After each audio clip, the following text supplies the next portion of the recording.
Oi pessoal, tudo bem? Vamos continuar lendo Capitão da Minha Alma, Senhor do Meu Destino, o terceiro livro então que eu vou ler aqui do Napoleão Hill. Esse livro aqui, ó, Capitão da Minha Alma, Senhor do Meu Destino. Esse livro que ele, então, pelo menos o título, ele foi inspirado no poema Invictus, do William Ernest Henley. No primeiro vídeo eu li o poema completo. E esse poema, ele é concluído dessa forma: não importa quão estreito o portão, quão carregado de punições a lista, sou senhor do meu destino, sou o capitão da minha alma. Eu volto ali nas palavras de Jesus Cristo, quando ele disse que aqui haveria choro e ranger de dentes. E ali nas palavras de Humberto de Campos, no livro Boa Nova, psicografado por Chico Xavier, quando ele disse que nós aqui nessa realidade nós estamos em trânsito. E nas palavras da Virgem Maria, quando ela trouxe ali para Chico Xavier, através do mentor dele, o Emmanuel, uma frase de consolo em um momento difícil da vida dele. Eu vi isso, não presenciei, é evidente, mas li isso ou ouvi alguém contando em algum vídeo na internet, que ela mandou dizer a ele: isso também vai passar. Ou seja, aqui é passageiro, é a realidade do dual, onde há luz e sombras, e nós que somos seres divinos infinitos estamos então experienciando uma vivência temporária nessa realidade, tendo livre-arbítrio para saber onde é que a gente vai querer navegar, se do lado da luz ou do lado da sombra, se a gente vai estar se identificando com a força negativa ou com a força positiva do átomo, que é o que compõe essa realidade. Tudo é composto de átomo. E aí então fica claro aqui com essas duas palavras, então, que é isso, a gente está nesse local onde já foi explicado que não seria fácil, porém, se a gente se manter capitão da nossa alma e senhores do nosso destino, então a gente vai poder estar saindo ali no final com mais rapidez, eu acredito, e com mais facilidade. A primeira vez que eu ouvi falar desse poema foi, como eu já disse no vídeo anterior, através da Oprah Winfrey, que é uma pessoa que é exemplo disso. Ela que nasceu preta e pobre, hoje é uma das mulheres mais ricas do planeta e rica em todos os setores. Ela mesma já disse que não é só financeiramente. E ela disse que conheceu esse poema aos 8 anos e só bem mais tarde, depois que ela transformou, mesmo sem ter entendido todo o poder dessas palavras, ela escreveu e copiou ela copiou e colou no espelho e começou a repetir como um mantra essas palavras: eu sou senhora do meu destino, capitã da minha alma. E ela disse que entendeu que isso quer dizer que nós somos responsáveis. Eu sou responsável por tudo que eu estou vivendo, eu sou responsável por tudo que eu estou criando. Se não está do jeito que eu gostaria que fosse, eu devo dar uma olhadinha ali, uma repaginadinha ali nos meus pensamentos, o que é que eu estou pensando. Então, Napoleão Hill, ele traz nesse livro algumas dicas de como fazer isso, de como nos tornar, então, senhores do nosso destino, capitão da nossa alma, sendo os observadores conscientes dos nossos pensamentos.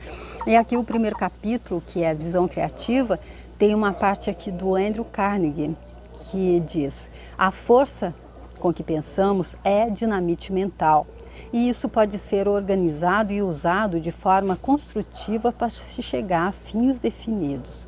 Se não for organizado e usado por meio de hábitos controlados, pode se tornar um explosivo mental, que vai, literalmente, explodir as esperanças de realização e levar a um inevitável fracasso. Então, aqui ele dizendo que a força daquilo que a gente pensa é como tem força de dinamite, que pode então estar resultando em sucesso ou em fracasso, porque se a gente não tiver com o pensamento controlado e organizado, então a gente deixa a nossa mente à deriva, deixa a nossa mente no comando da força negativa, aí com certeza ela vai nos levar para um inevitável fracasso. Então, o capítulo começa. Um filósofo disse: a imaginação é a oficina do homem, onde é criado o padrão de todas as realizações dele. Outro pensador a descreveu como a oficina da alma, onde as esperanças e os desejos do ser humano são preparados para a expressão material. Ou seja, olha aí a importância da imaginação de acordo com cada uma dessas pessoas aqui. Esse capítulo descreve os métodos pelos quais alguns dos grandes líderes da América, por intermédio da aplicação da visão criativa, fizeram do estilo de vida americano o objetivo de inveja do mundo. E começa no estudo particular de Andrew Carnegie em 1908, comigo, Napoleão Hill, como o aluno e repórter. Então aqui o próprio Napoleão Hill falando com a gente na primeira pessoa aqui, dizendo então o que é que ele vai trazer nesse capítulo, que são os métodos que então trouxeram tanto sucesso assim para grandes líderes da América do Norte, que fizeram então com que os Estados Unidos fosse esse local assim que tivesse um estilo de vida que até é objeto de inveja de muitas pessoas de várias partes do mundo. Então começa aqui a entrevista, o Napoleão Hill que começa. Você já disse que a visão criativa é um dos princípios da realização individual. Pode analisar esse princípio e descrever como se pode fazer uso prático dele? Essa é a pergunta do Napoleão ao Andrew Carnegie. Vamos ver a resposta dele. Em primeiro lugar, vamos garantir uma compreensão clara do significado da expressão visão criativa, como a estamos usando aqui, explicando que essa não é só mais uma maneira de nomear a nossa imaginação. É, na verdade, a capacidade de reconhecer oportunidades e agir para se beneficiar delas. Um importante elemento da visão criativa é o uso da imaginação. Então, o Andrew Carnegie mostrando que ele vai realmente passar tudo bem mastigadinho para a gente. Então ele está dizendo que a gente tem que compreender o significado de visão criativa, que não é simplesmente uma forma de nomear a imaginação. Não é a visão criativa, é sinônimo de imaginação. Ele diz então que é a capacidade de reconhecer oportunidades e agir para se beneficiar delas. O que ele já disse ali, a pessoa que fez a introdução também falou isso, então eu acredito que seja para que a gente preste bem atenção aqui, que a gente fique bem atento, porque é aquela coisa, se a gente, depois que a oportunidade passou, não adianta mais a gente querer agir, o tempo não volta. Então eu acredito que seja isso que ele esteja dizendo aqui. A visão criativa, então nesse caso, eles vão nos estar ensinando como é que a gente pode usá-la para estar antecipando, tendo assim, eu acredito, conseguindo tá vendo a oportunidade antes que ela aconteça para poder se beneficiar dela. Há dois tipos de imaginação. Um é conhecido como imaginação sintética e o outro é a imaginação criativa. Ele fala disso também, desses dois princípios ali no livro Pensa e Enriqueça. Eu fiz uma série, eu deixo para você a playlist aqui. Imaginação sintética é o ato de combinar ideias, conceitos, planos, fatos e princípios reconhecidos em novos arranjos. O velho axioma, nada de novo sob o sol, surgiu do fato de que a maioria das coisas que parecem ser novas não são mais que um rearranjo daquilo que é velho. Ou seja, talvez ele queira tá falando daquela coisa, nada se cria, tudo se copia, não é? Então, ele dizendo aqui que então, a imaginação sintética é rearranjar aquilo que já existe. Praticamente todas as patentes registradas no gabinete de patentes não são mais que velhas ideias que foram arranjadas em uma nova ordem ou que ganharam um novo uso. Patentes que não se enquadram nessa categoria são conhecidas como patentes básicas e são obra da imaginação criativa. Isto é, são baseadas em ideias criadas recentemente que não foram anteriormente usadas ou reconhecidas, ou seja, ideias inéditas. Então, também conhecidas, de acordo com ele, como patentes básicas, aquelas que não se enquadram nessa coisa de estarem sendo rearranjadas. A imaginação criativa tem origem até onde a ciência foi capaz de determinar na mente subconsciente, em que existe a habilidade de perceber e interpretar novas ideias por meio de algum poder ainda desconhecido para a ciência. Alguns acreditam que a faculdade da imaginação criativa realmente é a oficina da alma. De um fato podemos ter certeza: é inegável a existência de uma faculdade mental pela qual alguns homens percebem e interpretam novas ideias nunca antes conhecidas pela humanidade. Então aqui ele dizendo que a imaginação criativa então tem origem ali na mente subconsciente e que a imaginação ela é realmente a oficina da alma, porque é através dela então que algumas pessoas podem perceber e interpretar novas ideias, então sair daquela ideia sintética que, como ele disse, é a imaginação sintética, que é aquela que a pessoa então só vem e busca e rearranja ideias, rearranja coisas que já existem, só cria uma nova roupagem para coisas antigas. Então quando a ideia original, ela vem da mente subconsciente. Mais adiante citarei exemplos conhecidos dessa habilidade.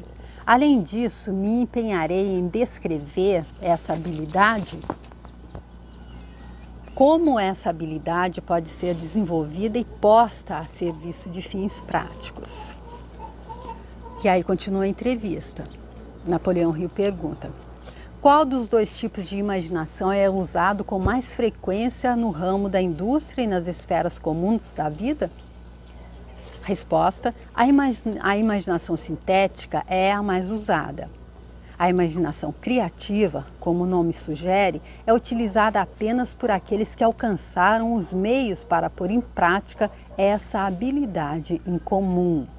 Ou seja, aquela coisa da gente estar usando essa nossa habilidade para criar coisas novas, para ter ideias novas, ou então a gente está usando, ele está dizendo que a sintética, ou seja, aquela que só traz uma nova roupagem, é a que é a mais usada. Mas ele vai nos ensinar como usar a imaginação criativa. Pode mencionar exemplos da aplicação desses dois tipos de imaginação, considerando todos os detalhes possíveis para que os métodos práticos possam ser entendidos? Bem, vamos pegar o trabalho de Thomas Edison, por exemplo. Estudando as realizações dele, veremos como ele fez uso dos dois tipos de imaginação, embora tenha usado o tipo sintético com mais frequência. A primeira invenção dele a atrair a atenção do mundo todo foi criada pela união, em uma nova combinação, de dois antigos e conhecidos princípios. Eu me refiro à lâmpada elétrica incandescente, cuja perfeição foi atingida somente depois de Edison ter tentado mais de 10.000 diferentes combinações de velhas ideias sem resultados satisfatórios. Então aqui ele trazendo também para a gente entender que a imaginação sintética também ela tem o lugar dela, ela é super importante, porque é como se uma pessoa começasse alguma coisa, a construir alguma coisa e deixasse ali pela metade, eu acredito.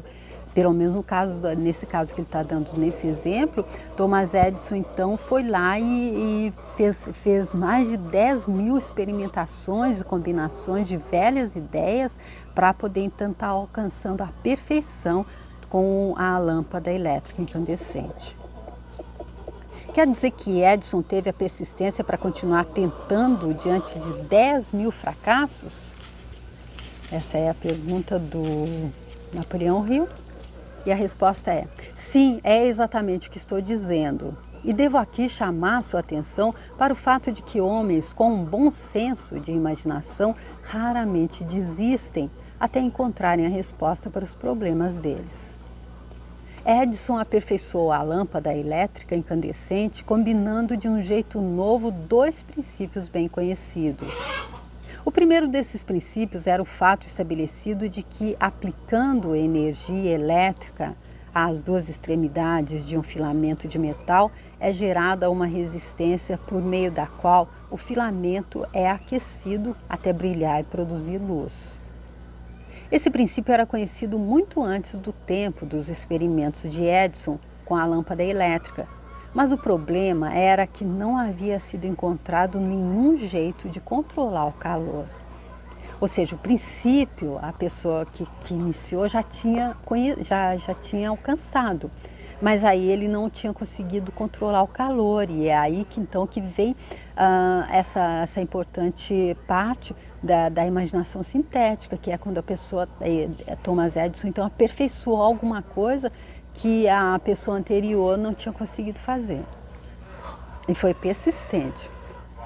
Talvez os fatos fossem bem mais compreendidos se eu dissesse que não foi encontrada nenhuma forma de metal ou outra substância capaz de transmitir a quantidade necessária de calor para produzir uma luz satisfatória por mais que alguns segundos.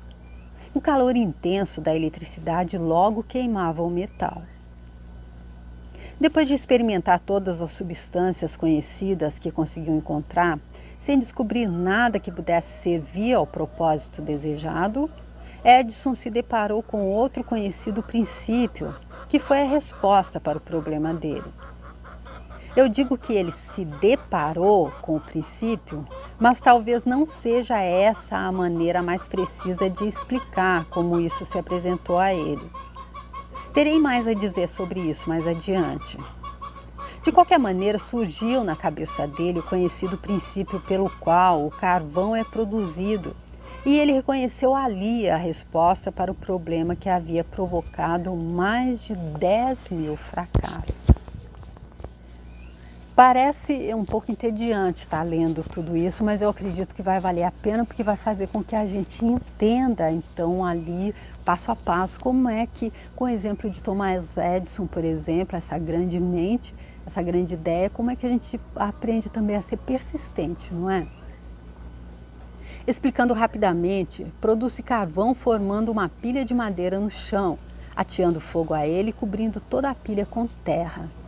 A terra permite que o ar suficiente passe para manter o fogo vivo e latente, mas não o bastante para que haja chamas. O processo de combustão lenta continua até a madeira carbonizar completamente, deixando o tronco intacto e na forma de uma substância conhecida como carvão.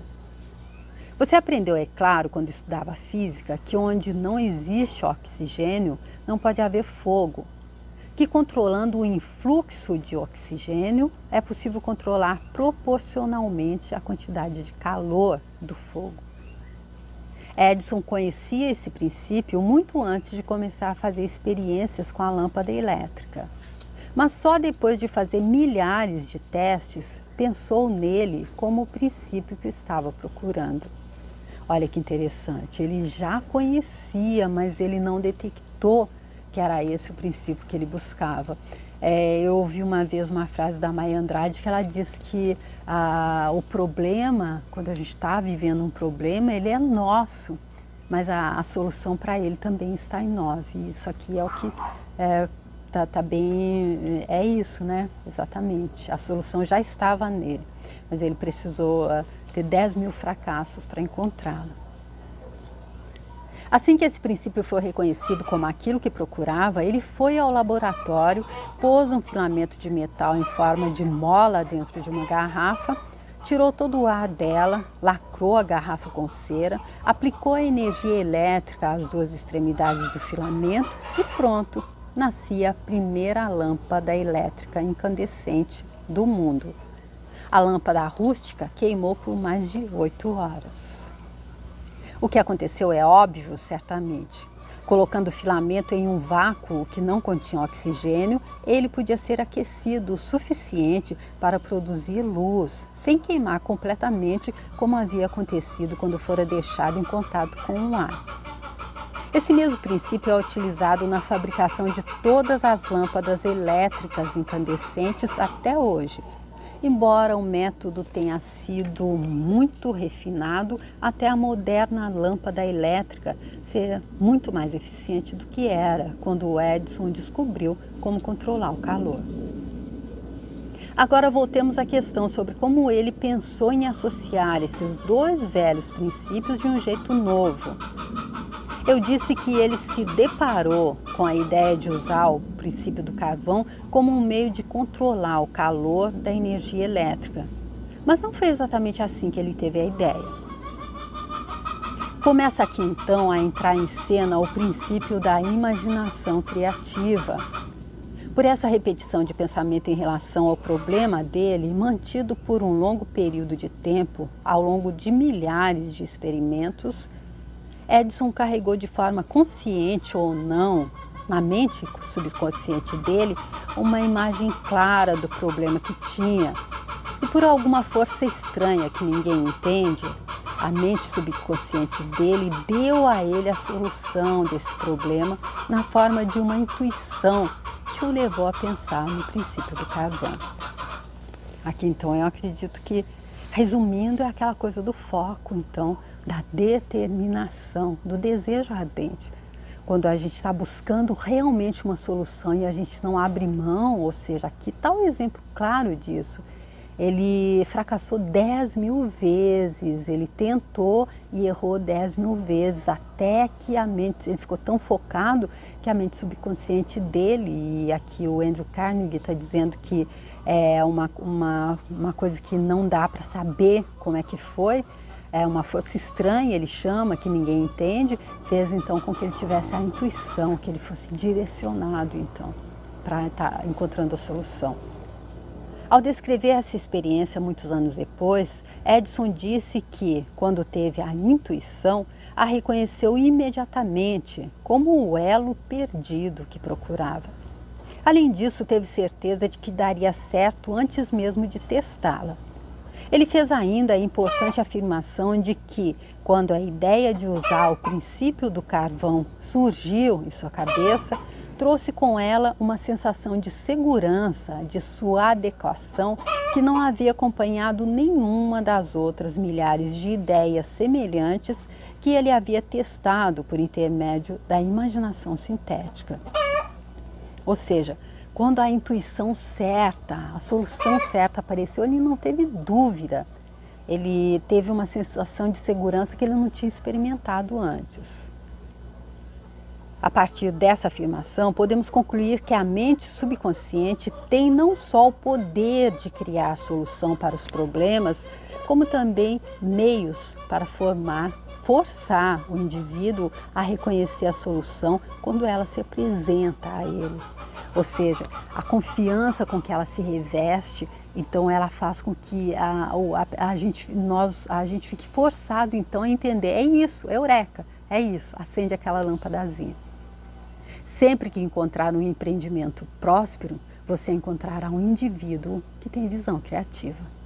Tá bom, gente? Eu fico aqui nesse primeiro capítulo, que é bem longo, tá bom? Que ele vai falar da visão criativa e vocês viram que ele vai ser bem claro, bem específico, bem minucioso. Ainda que pareça que o que ele está explicando é irrelevante ou é relevante, eu acredito que não, eu acredito que realmente seja para estar mostrando a importância da imaginação criativa, da visão criativa através da imaginação. E como ele disse, não é apenas uma sinônimo da outra, realmente a visão criativa, usando a imaginação, é o que traz então, aliada à ação, é o que traz então a perfeição daquilo que a gente está buscando, ou seja, dessa vida plena de a satisfação, realização em todos os setores. Tá bom, gente? O livro que a gente está lendo então é esse aqui, o Capitão da Minha Alma, Senhor do Meu Destino. Esse título é do poema Invictus, esse livro é do Napoleão Hill e eu espero realmente que você esteja curtindo também o início dessa leitura.